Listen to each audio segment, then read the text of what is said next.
Love and Mercy. The movie takes place in two different times. The 1960s and late 1980s, and it goes back and forth. 1960 seconds. Brian Wilson is played by Paul Dano. 1980s. Brian is played by John Cusack. In the 1960s, there are scenes of the Beach Boys in the studio recording their music. At a party, Brian, Paul Dano, tells his brothers that he doesn't want to go on tour with them this time, but wants to stay home writing music. They agree to let him do this. He assures them that it will be great. He plays part of God Only Knows for his father, who is their former manager, before he was fired. Brian wants him to tell him the truth, and his father just tells him the song isn't good.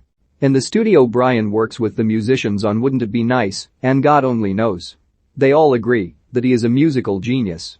When the other band members return home and begin recording, his cousin Mike Love, Jake Abel, is the one to stand up and say that the music isn't good. It's mostly the other musicians playing instruments and they hardly do anything at all.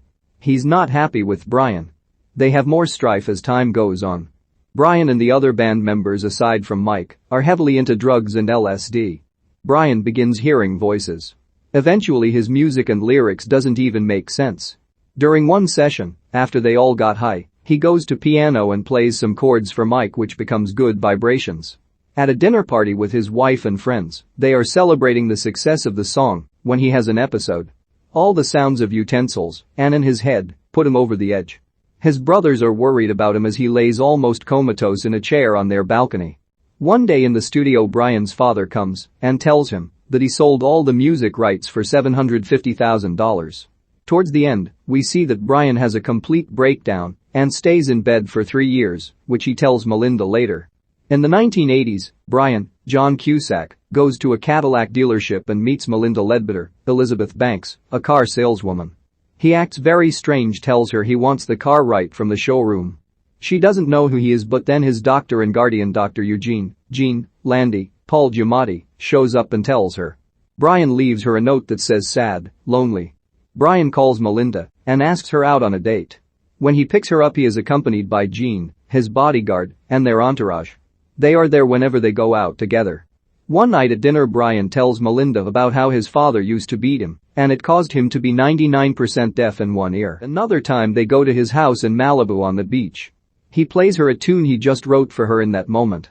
They seem like they are about to kiss when they are interrupted by Gene telling him he has to take his pills.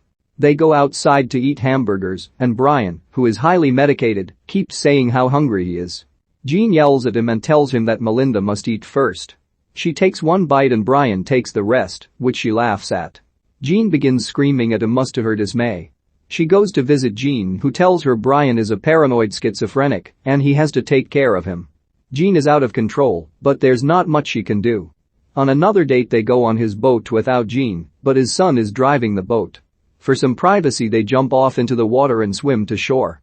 They make love, and after a few hours Brian freaks out, saying she has to leave the house, but not his life, because of Gene coming over. Melinda goes to see him one day and he is completely out of it, drugged out of his mind, sitting on a piano bench. Gloria, the housekeeper, pulls her aside and shows her a gigantic bag of pills that she stole because Gene gives him way too much. Everyone is afraid of him though. Gene comes out and tells Melinda that she cannot see him anymore. One of the people who travels with Gene and Brian goes to see Melinda. He tells her that Brian wants to see her, away from Gene. He takes her to the studio where Brian is waiting. She tells him that he can walk out of there. Gene is trying to get him to record an album, and away from Gene. They look ready to do it when Gene shows up. Brian decides he cannot do it and she leaves.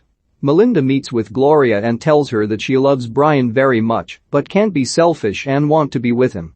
However, she cannot leave him in that house with Gene. She tells Gloria she needs something on Gene so they can get him away from him. Gloria finds the power of attorney paperwork which has been manipulated by him. Melinda calls Brian's mother and talks to his brother Carl, telling them how Brian needs them. He hasn't talked to them in 3 years or his daughters in 2 years as per Gene's orders. Gene shows up at the car dealership to verbally attack Melinda and is served with court papers. He then does verbally attack her through her office door, but leaves when she opens it.